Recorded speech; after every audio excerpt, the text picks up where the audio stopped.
The morning air in Sector 7 of the Galactic Academy carried the usual mix of recycled atmosphere and nervous energy. Jake Martinez adjusted his human-sized desk chair, watching as his classmates filed into advanced xenobiology. The classroom buzzed with the typical sounds of a diverse student body, the clicking of Zephyrian mandibles, the melodic humming of Altarian throat sacs, and the soft shuffling of Velcarian tentacles across the polished floor. Jake had been attending the academy for 2 standard years now, and he still found himself fascinated by the sheer variety of life forms that surrounded him daily. As one of only 12 humans in the entire institution, he drew his share of curious stares and whispered conversations. Most aliens seemed to regard humans with a mixture of respect and barely concealed terror. Deathworlder, they called him behind his back, though never with malice. It was simply a fact. Earth, his home planet, was classified as a Class 12 Death World by the Galactic Survey. The rating scale only went to 15, and those planets were considered uninhabitable even with full environmental suits. His desk partner, Crix, settled into the seat beside him. The Zephyrian's 4 arms moved in a complex greeting pattern, while her compound eyes fixed on Jake with what he'd learned to recognize as friendly curiosity. "Morning, Jake," she chirped, her translator rendering her clicking speech into standard galactic. "Ready for Professor Valdris's lecture on predator classification?" Jake grinned, pulling up his datapad. "Always. Though I have a feeling your definition of predator might be different from mine."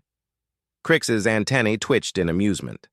Over the past semester, she'd grown accustomed to Jake's casual remarks about death, violence, and survival. What seemed like casual conversation to him often left his classmates speechless. Last week, he'd mentioned that humans routinely kept apex predators in their homes as companions, referring to domestic cats and dogs. The entire class had stared at him in horror for 10 minutes. Professor Valdris entered the classroom with his usual dramatic flair. The Nethian's crystalline form caught the light, sending rainbow patterns across the walls as he moved. His species communicated through harmonic resonances, creating sounds that reminded Jake of wind chimes in a gentle breeze. "Students," Valdris began, his translator giving his words a formal academic tone, "today we examine the psychological and physiological responses of various species when confronted with apex predators. As you know, the ability to quickly identify and respond to threats has shaped the evolution of consciousness across our galaxy." Jake settled back in his chair, genuinely interested. These lectures often provided insight into why his fellow students reacted so strongly to things he considered mundane. Like the time he'd mentioned that humans regularly consumed plants that were literally on fire, referring to spicy peppers. 3 students had fainted, and 1 had called campus security. "Fear responses vary dramatically between species," Valdris continued, displaying holographic images of various creatures. "The Velcarian freeze response, for instance, served them well on their homeworld, where movement attracted the attention of phase hunters. The Altarian flight reflex allowed them to escape the gravity wells of their floating predators." The images shifted to show sleek, dangerous-looking creatures from different worlds. Jake found himself evaluating them with an Earth-trained eye. That one looked like a cross between a shark and a wolf. Definitely dangerous, but probably manageable with the right tools. The next one resembled a giant spider, which would have sent most humans running, but was likely just another arthropod doing arthropod things. "Now let us observe some recorded encounters," Valdris announced, dimming the lights. "These footage samples were gathered from various expeditions and serve as excellent examples of proper threat assessment." The holographic display filled with a scene from what looked like a jungle expedition. Jake watched as a team of Galactic Survey scientists encountered a creature that made several of his classmates gasp in terror. It was certainly large, maybe the size of a grizzly bear, with bony protrusions and an impressive set of teeth. But it moved with the lumbering gait of an herbivore, and its eyes held the gentle look of a creature that spent its days peacefully browsing for food. Several students around him made distressed noises. Crix had gone completely still, her species' version of the fear response. Jake found himself suppressing a smile. The creature in the recording was certainly big and looked intimidating, but it was clearly more interested in the fruit trees surrounding the survey team than in causing any harm. "Observe the creature's aggressive posture," Valdris narrated as the animal stretched its neck to reach a high branch. "Note the prominent display of natural weaponry." Jake bit his lip to keep from laughing. Natural weaponry? Those were fruit-picking adaptations. The aggressive posture was just the creature trying to reach its lunch. The recording continued, showing the survey team's panicked retreat as the creature made what Valdris described as threatening vocalizations. To Jake, it sounded like the satisfied grunt of an animal enjoying a particularly tasty meal. This encounter demonstrates the importance of immediate threat recognition and appropriate response protocols, Valdris concluded as the lights returned to normal. Jake raised his hand, unable to resist. "Professor, are you certain that creature was exhibiting predatory behavior? It seemed more interested in foraging than hunting." The classroom went quiet. Valdris's crystalline form shifted colors, indicating surprise or confusion. "Mr. Martinez, I believe your Deathworld upbringing may be influencing your perception. This creature exhibited clear signs of aggression and territorial behavior." "With respect, Professor, I think it was just eating fruit," Jake replied, keeping his tone polite but confident. The vocalizations sounded like contentment, not aggression, and the way it moved, that's not hunting behavior. That's browsing behavior. A ripple of nervous energy passed through the classroom. His fellow students exchanged glances that Jake had learned to interpret as a mixture of admiration and terror at his apparent fearlessness. Crix leaned toward him, whispering, "Jake, that creature could easily have torn apart the entire survey team." "Maybe," Jake acknowledged, "but it didn't want to. It just wanted lunch." Professor Valdris seemed to consider this, his form cycling through several colors. "Your perspective is unique, Mr. Martinez. Perhaps we might benefit from your Deathworld insights as we continue our studies." The rest of the lecture proceeded normally, with Valdris presenting various scenarios of predator encounters. Jake found himself mentally categorizing each creature. Actually dangerous, mostly dangerous, probably harmless but scary-looking, and definitely just trying to mind its own business. When class ended, several students lingered to ask Jake questions about his assessments. They seemed genuinely puzzled by his ability to distinguish between real threats and misunderstood animals. "How do you know the difference?" asked Vorth, a nervous Polarian whose species had evolved as prey animals. His large eyes blinked rapidly as he spoke. "They all look terrifying to me." Jake considered the question seriously. "I guess it's about understanding behavior patterns. On Earth, we learned early that the things that look scary aren't always the things that will actually hurt you. Some of our most dangerous predators are small, quiet, and subtle. The big, loud, obvious ones are often just trying to avoid conflict." This explanation seemed to disturb his classmates more than reassure them. The idea that Jake's homeworld contained predators worse than the obviously terrifying ones was clearly beyond their comprehension. As they filed out of the classroom, Jake noticed Professor Valdris making notes on his datapad, probably adding another annotation about the Deathworlder student's unusual threat assessment capabilities.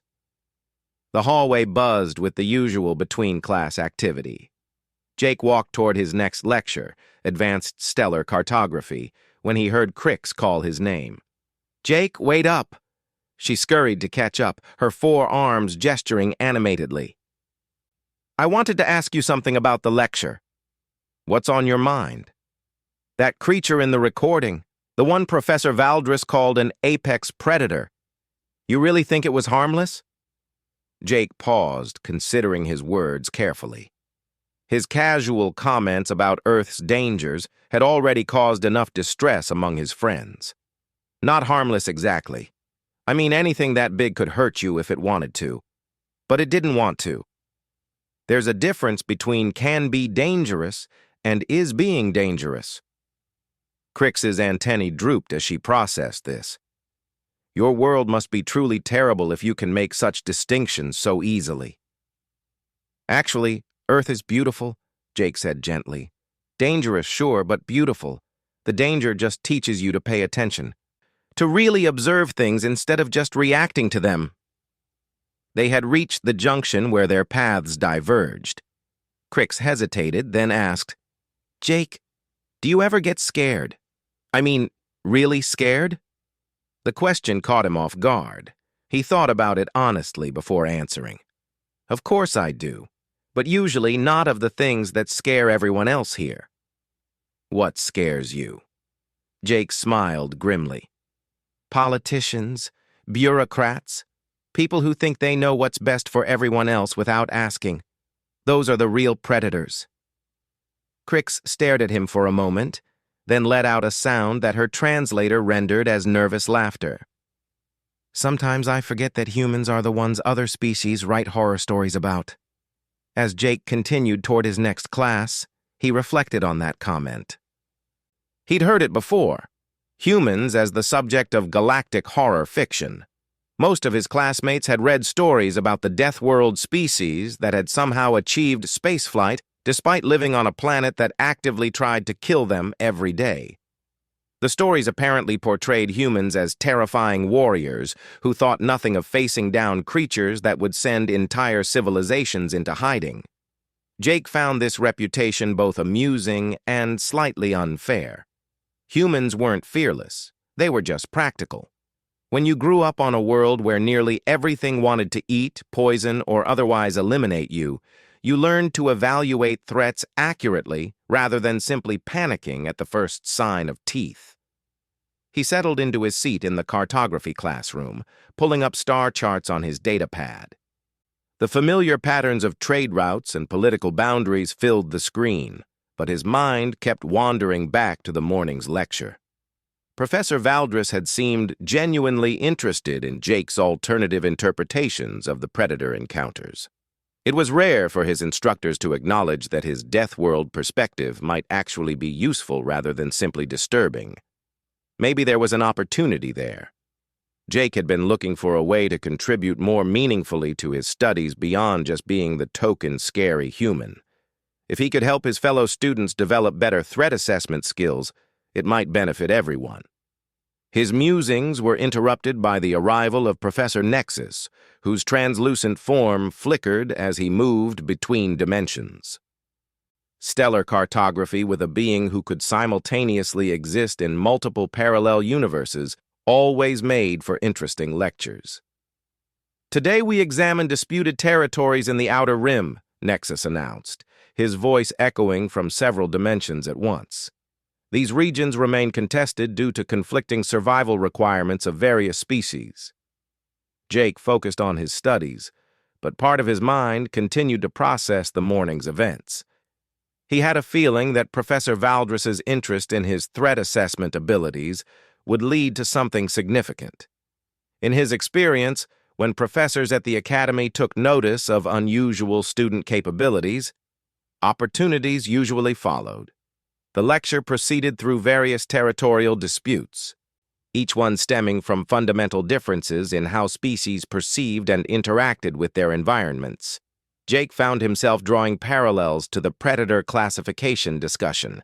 So many galactic conflicts seemed to arise from misunderstanding rather than actual incompatibility. As the class period wound down, Jake made a mental note to approach Professor Valdris after his next xenobiology lecture. Perhaps there was a way to turn his Deathworld upbringing into something more constructive than just an endless source of horrified fascination for his classmates. 3 days had passed since Jake's conversation with Professor Valdris about threat assessment, and the xenobiology professor had indeed followed up. He'd asked Jake to prepare a presentation on alternative threat analysis methodologies for the following week. Jake had spent his free time researching galactic predator classifications and comparing them with Earth's biological categories. The irony wasn't lost on him that creatures his classmates considered apex, predators would barely register as noteworthy on Earth. What the Galactic Survey classified as extreme threat level often resembled the kind of wildlife that Earth children learned about in elementary school. This morning's advanced xenobiology class had a different energy than usual. Professor Valdris had announced a special guest lecture from Dr. Yethmore, a renowned xenobiologist from the Centauri Research Institute. The topic was living demonstrations of predator behavior analysis, which had several students visibly nervous. Jake entered the classroom to find it reconfigured with a large transparent barrier dividing the space. Behind the barrier stood what appeared to be a sophisticated containment system, currently empty but clearly designed to hold something alive. "Oh, this should be interesting," he murmured, taking his usual seat next to Crix. His desk partner looked considerably more anxious than her normal baseline. Her forearms fidgeted with her data pad, while her compound eyes darted between the containment area and the exits. "Jake," she whispered, "I heard Dr. Yethmore actually brought live specimens for demonstration, live predator specimens." "That's pretty cool," Jake replied, genuinely excited. "Should give us a much better understanding of actual behavior patterns." Crix's antennae flattened against her head. "Cool? Jake, what if something goes wrong? What if the containment fails?" Jake glanced around the room. Noting the emergency protocols posted on every wall, the redundant security systems, and the fact that Professor Valdris was carefully checking every safety measure. "Looks like they've thought of that. Besides, I'm sure whatever they brought is more educational than actually dangerous." This comment did nothing to reassure Crix, who had begun making the soft, chittering sounds that indicated extreme anxiety in her species. Dr. Yethmore arrived precisely on time, accompanied by what appeared to be a full security detail and several assistants managing a sealed transport container. The Altarian scientist's throat sacs pulsed with excitement as he addressed the class. "Students of the Academy," he began, his melodic voice carrying easily through the room. "Today you will observe predatory behavior in its natural state, under carefully controlled conditions. This demonstration will provide insight into threat recognition that no recording or simulation can match." Several students shifted uncomfortably in their seats. Jake noticed that about half the class was positioned near the exits, ready to flee at the first sign of trouble. "Our specimen today," Dr. Yethmore continued as his assistants prepared the containment system, "was captured in the Outer Rim territories during a recent survey mission. It has been classified as a Category 9 predator, exhibiting high intelligence, sophisticated hunting strategies, and extreme adaptability." Category 9. Jake raised his eyebrows. That was serious by galactic standards. Most of the predators they'd studied in class barely reached Category 5. "The creature demonstrates pack-hunting behavior, advanced problem-solving abilities, and what our researchers believe may be rudimentary tool use," Dr. Yethmore explained as the transport container was positioned near the containment area. "These characteristics make it particularly dangerous, as it can rapidly adapt its hunting strategies to new environments and prey species." A nervous murmur ran through the classroom. Jake found himself leaning forward with interest. This actually sounded like it might be a legitimately formidable predator.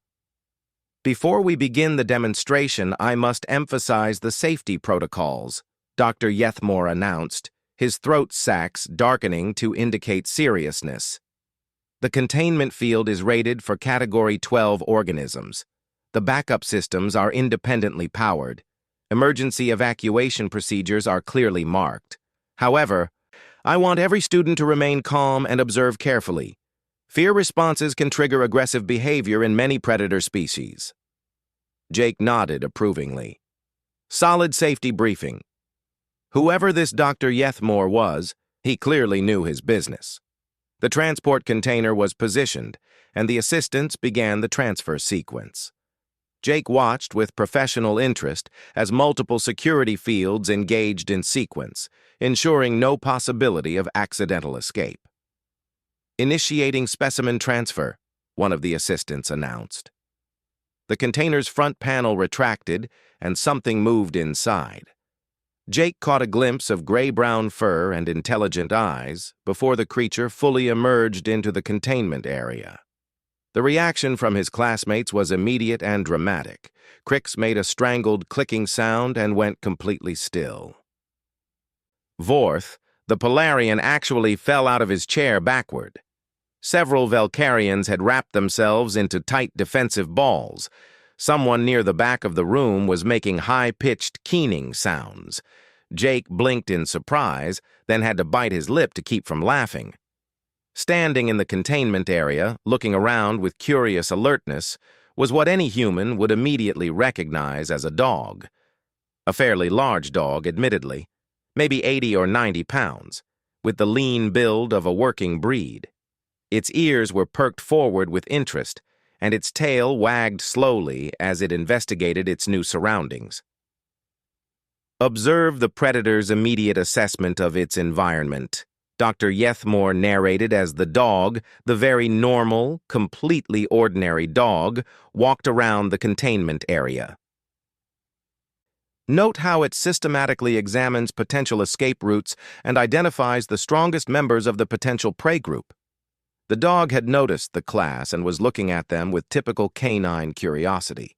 Its tail wagged harder as it focused on the students, clearly hoping for interaction.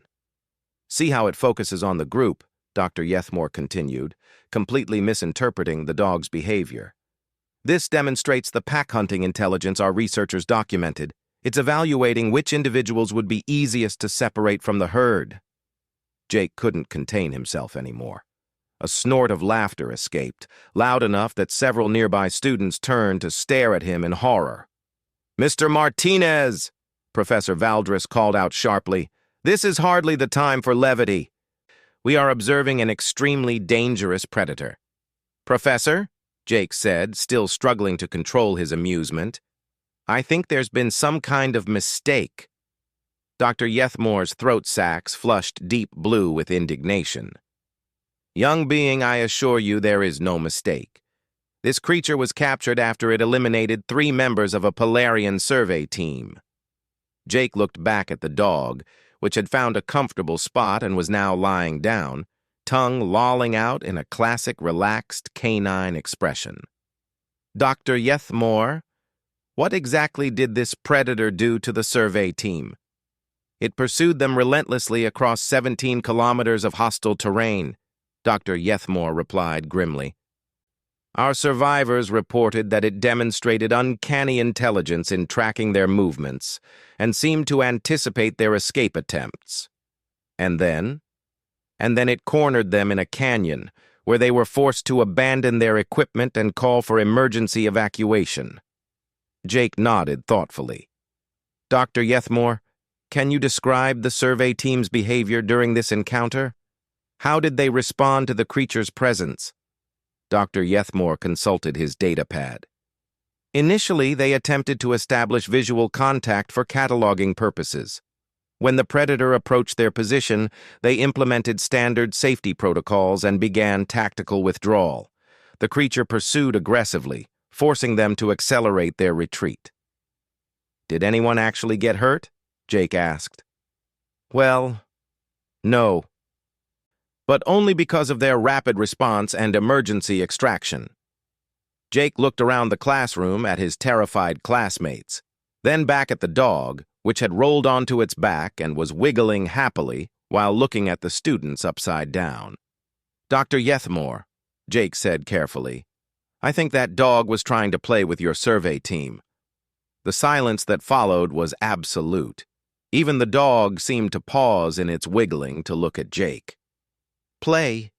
Dr. Yethmore's voice rose an octave. "Play," Jake confirmed, standing up slowly.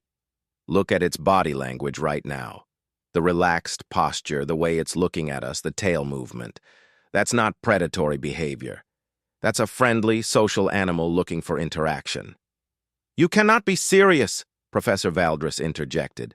The creature eliminated 3 team members. No, sir, with respect.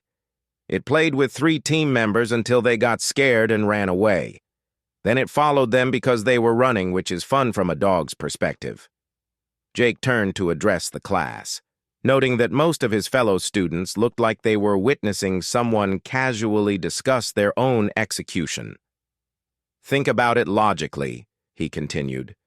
Dr. Yethmore said it chased them for 17 kilometers. If this was actually a predator trying to hunt them, why didn't it catch them? Polarians aren't exactly built for speed. Any serious predator would have overtaken them in the first few hundred meters. Dr. Yethmore's throat sacs were cycling through colors rapidly. The creature was toying with its prey, wearing them down before the final strike. For 17 kilometers? That's not efficient hunting behavior. That's playing chase. Jake looked at the dog again, which had now rolled back over and was sitting attentively, apparently following the conversation with interest. Furthermore, Jake continued, warming to his analysis, you said it demonstrated problem-solving abilities and tool use. What kind of tools? Dr. Yethmore consulted his notes again. It manipulated fallen branches to create noise and flush the team from concealment.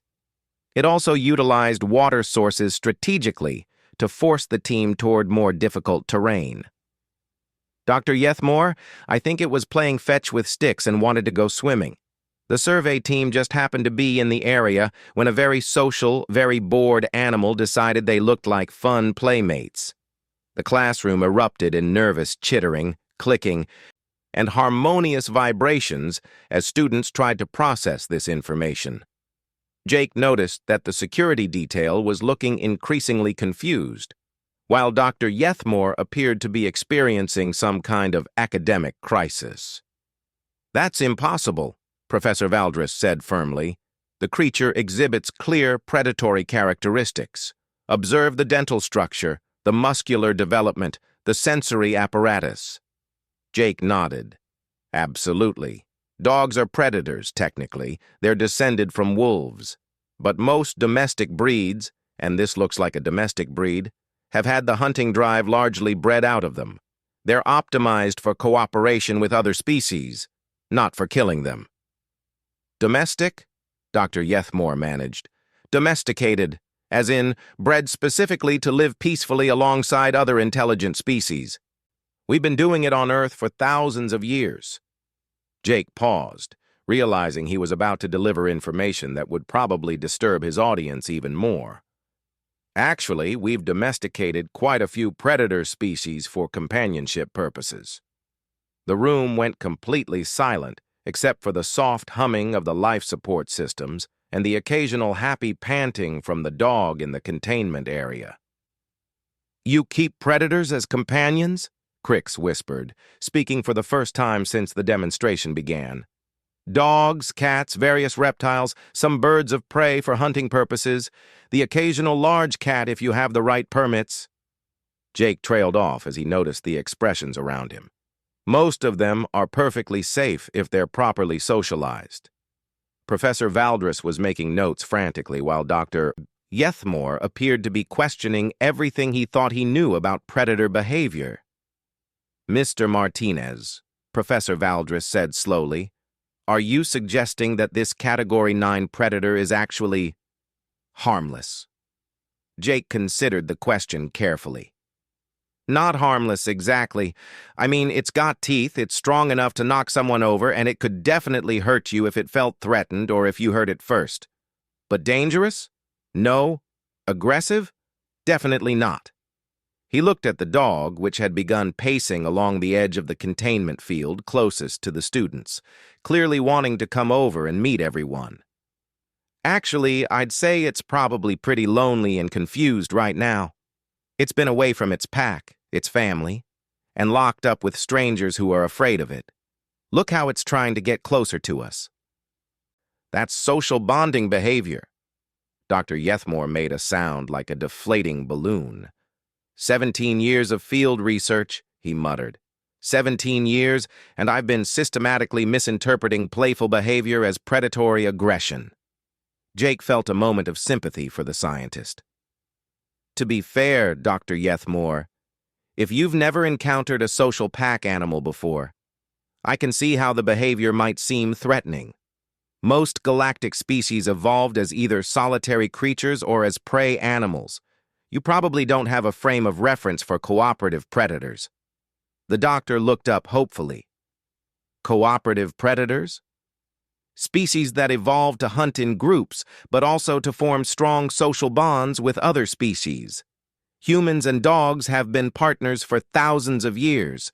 We hunt together, live together, protect each other. The dog in there isn't seeing potential prey when it looks at you. It's seeing potential pack members.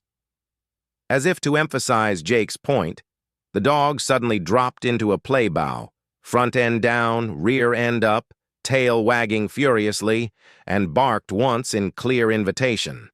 Half the class dove under their desks. The chaos that followed the dog's play bow was immediate and comprehensive. Students who had already been nervously positioned near exits now fled entirely, streaming out of the classroom in a panic that would have been comical if Jake hadn't been genuinely concerned for their safety. In their terror, several of his classmates were likely to hurt themselves more than the friendly dog ever could. "Emergency protocols activated," one of the security team shouted, reaching for weapons that Jake really hoped they wouldn't use. "Wait!" Jake called out, standing up and raising his hands. "Please, everyone, just wait a minute." Professor Valdris had gone completely transparent with stress, while Dr. Yethmore was frantically checking his containment systems as if expecting them to fail at any moment. The dog, meanwhile, had come out of its play bow and was now sitting politely, head tilted to one side as it watched the commotion with obvious confusion. "Mr. Martinez?" Professor Valdris managed, his voice distorted by his species' stress response. "Please evacuate immediately. The creature has just demonstrated aggressive behavior." "Professor, it was playing. Look at it now. Does that look aggressive to you?" Jake gestured toward the containment area, where the dog had settled into a relaxed sitting position, tongue hanging out, watching the proceedings with the patient expression of an animal waiting for someone to explain what was happening. The defensive posture, the vocal intimidation display, Dr. Yethmore began. "Play bow and a friendly bark," Jake interrupted gently. "Dr. Yethmore, I understand this might be difficult to accept, but I've been around these animals my entire life. That dog is trying to invite you to play, not threatening you." The remaining security team exchanged uncertain glances. Jake could see the doubt creeping into their assessment of the situation. The dog's current behavior was hardly that of a rampaging predator. "Even if your interpretation is correct," Professor Valdris said, slowly regaining some opacity, "the risk—" "Professor," Jake said, inspiration striking, "what if I could prove it?" The classroom, already quiet except for the soft whimpering of a few remaining students, went completely silent. "Absolutely not," Dr. Yethmore said immediately. "The safety protocols strictly forbid." "What if I could interact with this animal safely and show you that it's not dangerous?" Jake continued, his mind racing through the possibilities. "What if I could demonstrate proper threat assessment in real time?" Professor Valdris's form flickered uncertainly. "Mr. Martinez, even if your analysis is correct, the liability issues alone—" "With proper safeguards," Jake said quickly.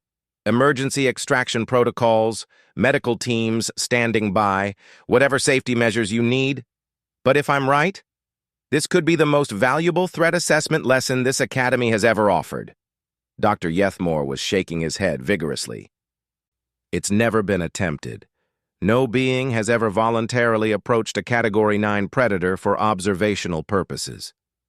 Because no one ever needed to," Jake pointed out. "Most galactic species have the luxury of avoiding anything that looks dangerous. Humans don't.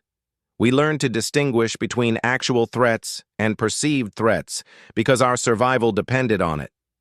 Crix, who had remained frozen at her desk throughout the chaos, suddenly spoke up. Jake, even if you're correct about the creature's intentions, what if you're wrong? What if your assessment is flawed? Jake considered the question seriously. He looked at the dog, really looked at it, applying every bit of knowledge he'd gained growing up around domestic animals. The body language, the facial expression, the way it held itself.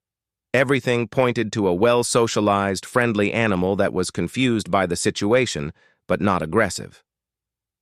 Crix, I've been around dogs since I was a child. I can read their behavior the way you can read Zephyrian emotional states. If I thought there was genuine danger, I wouldn't suggest this. But what if I'm wrong? Jake finished. Then I'll be hurt, possibly killed, and you'll all have learned a very expensive lesson about Deathworld threat assessment. But if I'm right, you'll learn something even more valuable, that fear and danger aren't the same thing. Professor Valdris was cycling through colors rapidly as he processed this. The educational value would be significant, he admitted reluctantly.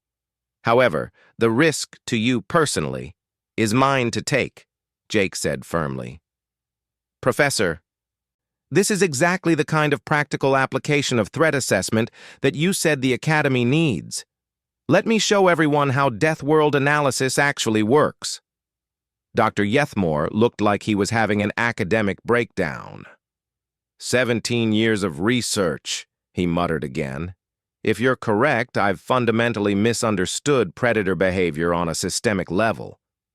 Dr. Yethmore, Jake said gently, you haven't misunderstood anything. You've just been applying the wrong framework. Your research is probably completely accurate for actual predators. This just isn't one. The security team had been conferring in low voices, and their leader stepped forward. If we were to permit this demonstration, he said carefully, what safeguards would be required? Jake's heart jumped. They were actually considering it. Standard emergency extraction protocols, he said, thinking quickly. Medical team standing by.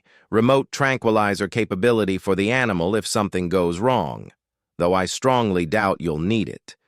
And I'd want the containment field to remain active but permeable, so I can enter, but the dog can't exit. Absolutely not, Professor Valdris said immediately. If you're wrong about the creature's nature, then the containment field will still contain it, and you can extract me immediately, Jake finished. Professor, the safety measures are already in place. We're just adjusting them to allow observation instead of total separation. Dr. Yethmore had been consulting his data pad frantically. The Academy's charter does allow for supervised practical demonstrations under extreme safety protocols, he said slowly. However, the liability... I'll sign any waiver you want, Jake said immediately. My decision, my responsibility. The discussion that followed was rapid and conducted in multiple languages as Professor Valdris, Dr. Yethmore, and the security team debated protocols, liability, and academic precedent. Jake waited patiently, watching the dog, which had grown bored with the proceedings and was now lying down, occasionally yawning. Very well, Professor Valdris said finally. We will attempt this demonstration under the following conditions. Full safety protocol activation, medical team standing by, emergency extraction capability, and immediate termination if the creature exhibits any sign of aggression. Agreed, Jake said, adrenaline starting to flow. Dr. Yethmore, can you modify the containment field to allow entry? This is unprecedented, Dr. Yethmore muttered, but he was already working with the containment controls. Modifying field permeability, enabling selective access, safety overrides active. The containment field shimmered as its properties changed. Jake could see the difference immediately. It had shifted from a solid barrier to something more like a selective membrane. Mr. Martinez, the security team leader said, If you exhibit any signs of distress, any signs at all, we will extract you immediately whether you consent or not." "Understood," Jake replied, moving toward the containment area. His classmates who remained in the room pressed themselves against the far wall, watching with a mixture of terror and fascination. As Jake approached the field, the dog looked up with sudden interest. Its tail began wagging faster and it stood up, moving toward the barrier with obvious excitement. "Observe the predator's reaction to the approach of potential prey," Dr. Yethmore narrated automatically, then caught himself. "I mean, observe the creature's behavior as the human approaches." Jake paused at the edge of the field. "The first thing to notice is the body language," he said, addressing the class. "See how its entire posture has changed? The alert but relaxed stance, the forward ear position, the tail movement? If this were aggressive behavior, the ears would be back, the tail would be stiff or tucked, and the body would be tense for attack." He placed his hand against the containment field, and the dog immediately moved closer, sniffing at the barrier with obvious curiosity. "It's investigating," Jake continued, "trying to gather information about who I am and what I want. That's normal social behavior for an intelligent species." Taking a deep breath, Jake stepped through the field. The immediate reaction from his audience was electric. Someone screamed. Crix made a sound like a broken translator. Professor Valdris went completely transparent again. But Jake was focused entirely on the dog, reading its every movement and response. The dog approached slowly, tail wagging, head slightly lowered in what Jake recognized as a polite greeting posture. When it reached him, it sniffed his extended hand, then looked up at him with an expression of pure joy. "Hey, boy," Jake said softly, maintaining calm, confident body language.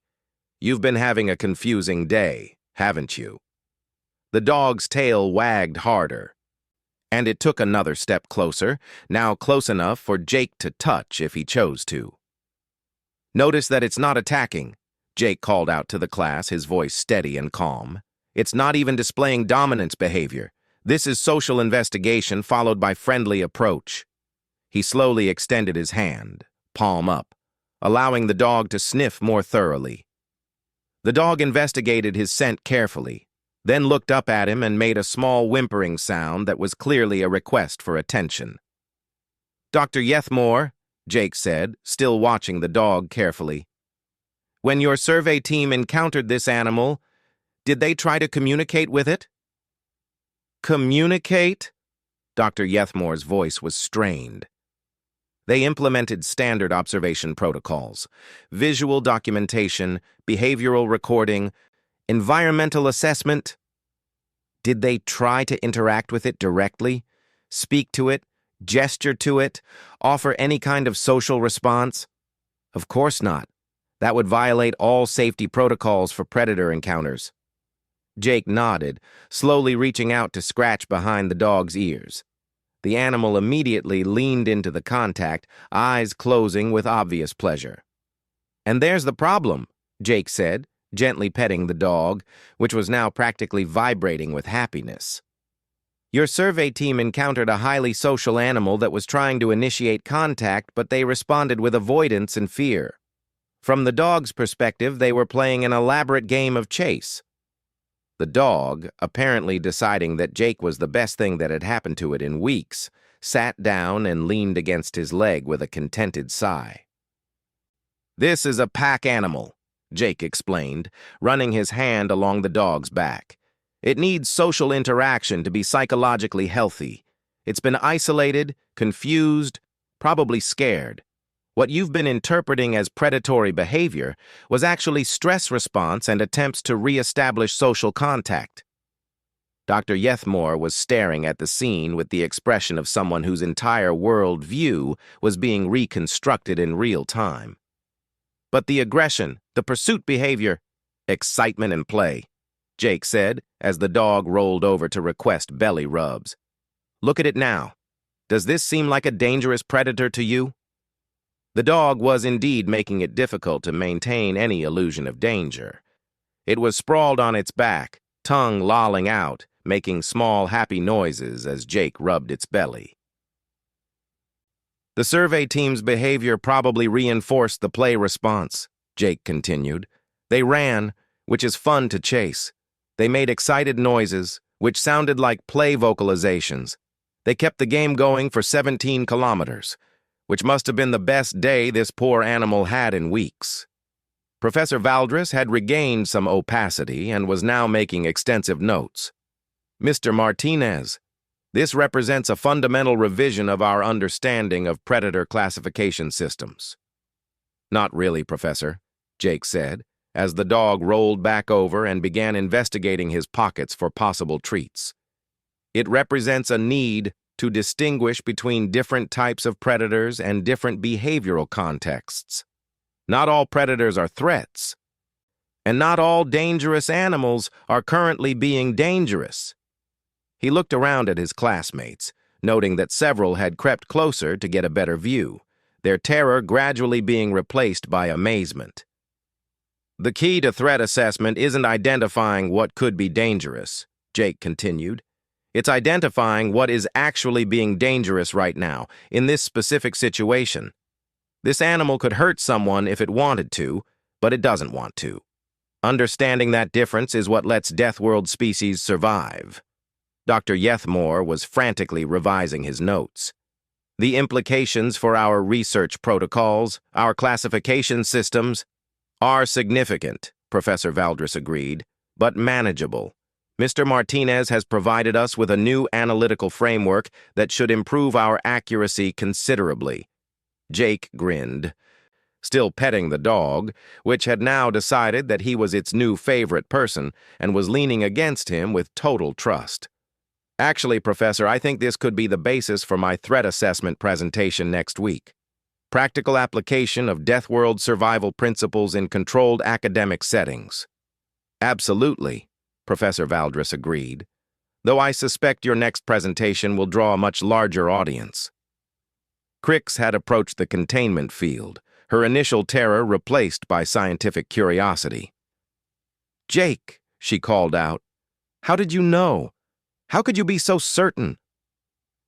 Jake considered the question, absently scratching the dog's ears as he thought. Pattern recognition, mostly. On Earth, you learn early that the things that want to hurt you usually don't announce themselves. They don't waste energy on displays or chasing games. Real threats are efficient. They strike fast, and they strike to kill. And this creature? This creature has been trying to make friends since the moment it got here. Everything about its behavior screamed social pack animal seeking companionship, not predator hunting prey.